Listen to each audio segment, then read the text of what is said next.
So let's bring in our money men, business and market analyst and NewsMax contributor Seth Denson, also America's accountant, accounting professor, Montclair State University, Dan Geltrude. Good morning to you both. Morning, Rachel.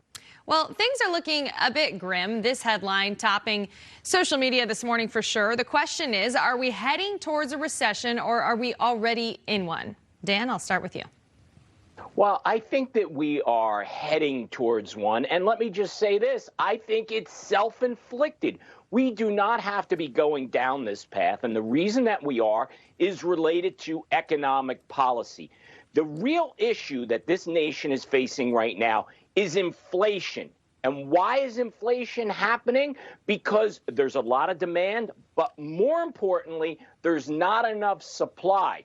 The limitation on supply is being primarily caused by people not going back to work. Why are people not going back to work? Because they're comfortable at home. The government has made it so they don't have to work. And therein lies the problem. We are on a beeline to a recession unless something changes, and that has to come from the federal government. Dan, we'll get more into that in a second, but before we do, Seth, that article we were just showing says that there's warning signs of an upcoming recession. What would you say some of those warning signs are?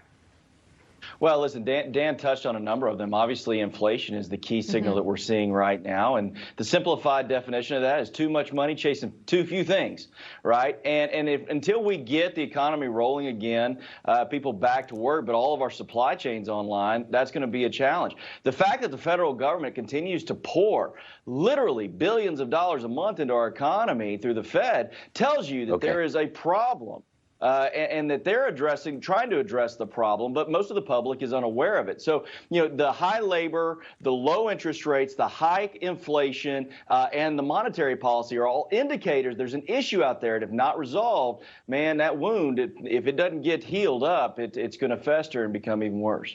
That article talks a lot about people are buying things. Are they just spending more on the same things, or are they actually shopping? It says they're not buying work clothes, the suit. They'd be dying. And what is that really going to tell us? But Dan, as you mentioned just a moment ago, the federal government loaded people's pockets during COVID lockdowns, and now not even rising wages are enough to get back them to work. Like you said, what is it going to take, other than the federal government taking action, what is it going to take to get them back to work? Well, I think it's simply that people have to feel a little bit of pain that's going to motivate them to get back to work. If people are home and they're relaxed and everything is fine, then it's not going to work. So there has to be some disruption to what's happening right now. Business as usual, based upon the trajectory that we're going in, is not going to work. So unless, again, I say we're going to change policy here, nothing is going to change. And then we are going to go into a recession because inflation will continue to grow, perhaps go into hyperinflation. And the way to solve that problem is dramatic increase in interest rates. And we saw this back in the 70s. I'm a lot older than you guys. Back in the 70s, the way inflation was stopped was a huge increase in interest rates, and then we went into a recession.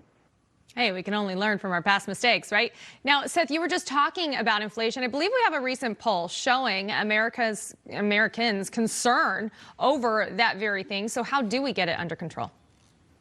Well, yeah, I mean, listen, interest rates are going to be the caveat that the federal government's going to be able to utilize, the key, I guess I should say.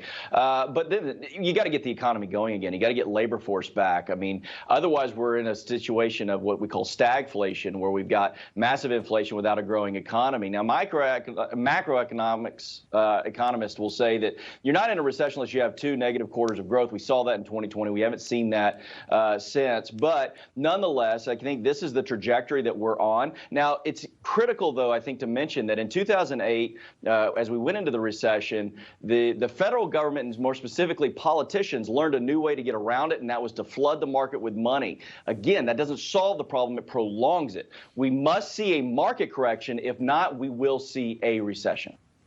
Well, let me say something here, please. Seth, you said we need to get the economy going. Therein lies the problem. The economy is going. The economy is fine. We are misreading the tea leaves here. We simply need to get people back to work so that we can start to produce. Demand is there to buy. It's the perfect formula for us to be on the right pace here. But Dan, I'll disagree a little bit, because unless the American worker is back in the workforce, the economy is not at full tilt. It is not going strong. You guys, it's almost as if we should have rechanged the name back to the original Financial Feud from Financial Focus. I'm here for Hey, it. I love Dan, but sometimes he gets his facts off just a little bit. He needs a little bit of correction. Well, that's why Hey, we're here. listen, when I always say this, Seth is right most of the time, except when he disagrees with me. And then he's There wrong. you go. You heard the bells, guys. We're out of time, unfortunately. Seth Denson, Dan Geltrude, thank you so much for this morning. Thank you, Rachel. All right, as we head to